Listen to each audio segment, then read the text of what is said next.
On behalf of the Congress party in the state, senior leader Ronnie V Lyngdoh had recently condemned the attacks on Christians and the destruction and vandalization of the church in Narayanpur in Chattisgarh. Lyngdoh added that such hate crimes have been witnessed to have happened in various parts of the Indian mainland where the minorities have been left to fend for themselves. He therefore urged upon the Prime Minister of the country, Narendra Modi, and Union Home Minister Amit Shah to take this matter into serious consideration and book all culprits involved in the attacks on people of the Christian faith.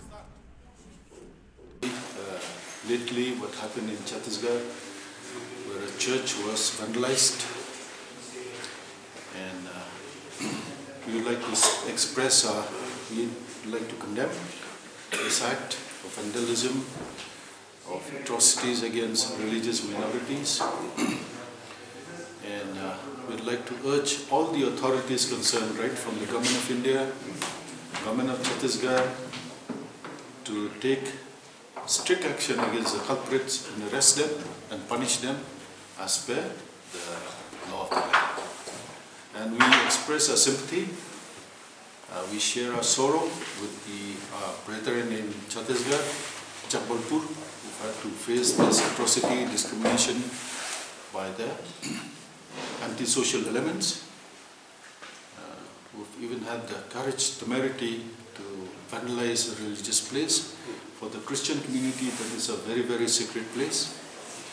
And this only shows the extent of the hate that is being spread in the country. And that's exactly what our leader, Rahul Gandhi, is trying to ensure, that this hate doesn't spread.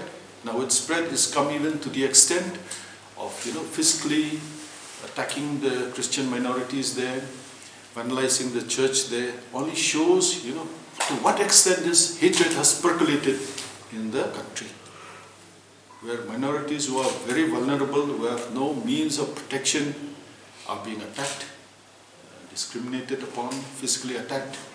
So we express, with very deep concern, all these attacks on minorities, and we would like to request the Home Minister of the country, Shri Amit Shah ji, to take action against the culprits and punish them. And we would like to request even our Honorable Prime Minister to ensure that there is protection for the religious minorities, for the Dalits, for the tribals of this country. So we are living in a secular country where everyone has the right enshrined in the Article 25 of the Constitution, religious freedom. And this only shows that that is being attacked.